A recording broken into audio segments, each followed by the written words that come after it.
ഒരു കൊച്ചു പച്ചക്കറി തോട്ടമോ ഒരു പൂന്തോട്ടമോ ഉണ്ടാക്കുന്നതിന് എന്താ ബുദ്ധിമുട്ട്? ഒരു 4 ചെടിച്ചട്ടി മതി, അതിൽ കൂടുതൽ വേണ്ട. അങ്ങനൊന്നും വിചാരിച്ചേ.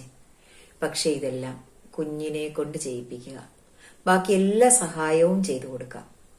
കുഞ്ഞിത് ചെയ്യട്ടെ. അപ്പോഴാണ് കുഞ്ഞ് മനസ്സിലാക്കുന്നത് ഒരു ചെടി വളരണമെങ്കിൽ പോലും അതിന് പരിശ്രമം വേണമെന്ന്. വെള്ളം കിട്ടണം, സൂര്യപ്രകാശം കിട്ടണം, ഒപ്പം പരിചരണവും ഉണ്ടാവണം. നമ്മള് ഒരു ചെടിയെ പരിചരിക്കുന്നത് പോലെയാണ് കുഞ്ഞിന്റെ സ്വഭാവത്തെയും പരിചരിച്ചു കൊണ്ടുവരുന്നത്. ആ കരുതലും പരിഗണനയും സ്നേഹവുമാണ് കുഞ്ഞിനെ വളർത്തി വലുതാക്കുന്നതും. കുഞ്ഞ് ഡോക്ടറോ എഞ്ചിനീയറോ ആയോ എന്നുള്ളതല്ല, മനുഷ്യനായി വളർന്നോ, അതിലാണ് കാര്യം. കൊടുക്കുക, ആവോളം കൊടുക്കുക കുഞ്ഞുങ്ങൾക്ക് നല്ല പാഠങ്ങൾ. അതൊരു കുടുംബത്തിലേ ചെയ്യാൻ പറ്റുള്ളൂ, വേറെ എവിടെ നിന്നും കിട്ടില്ല അത്. പക്ഷെ ഒരു ദിവസം പോലും മുടങ്ങാതെ നിരന്തരം കൊടുത്തുകൊണ്ടേയിരിക്കുക. Consistency is the key.